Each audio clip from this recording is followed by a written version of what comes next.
सबसे पहले अहम खबर है, एफबीआर का सिस्टम 7 दिनों तक हैक होने का इंकशाफ हुआ है। वजीर खजाना शौकत तरीन की सेनेट कमेटी खजाना को ब्रीफिंग।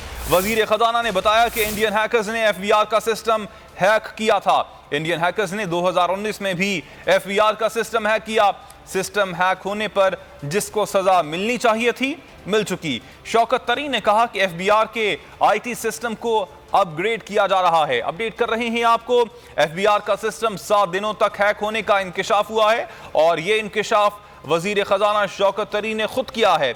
उन्होंने बताया कि इंडियन हैकर्स ने एफबीआर का सिस्टम हैक किया था। इंडियन हैकर ने 2019 में भी एफबीआर का सिस्टम हैक किया। सिस्टम हैक होने पर जिसको सजा मिलनी चाहिए थी, उसको सजा मिल चुकी है। साथ साथ उन्होंने बताया कि एफबीआर के आईटी सिस्टम को अपग्रेड किया जा रहा है। अपडेट कर रहे हैं आपको आम इंकशाफ के हवाले से, जो खुद वजीर खजाना शौकत तरीन की जानिब से किया गया है। वजीर खजाना शौकत तरीन ने सेनेट कमेटी खजाना को ब्रीफिंग में बताया कि एफबीआर का सिस्टम 7 दिनों तक हैक किया गया।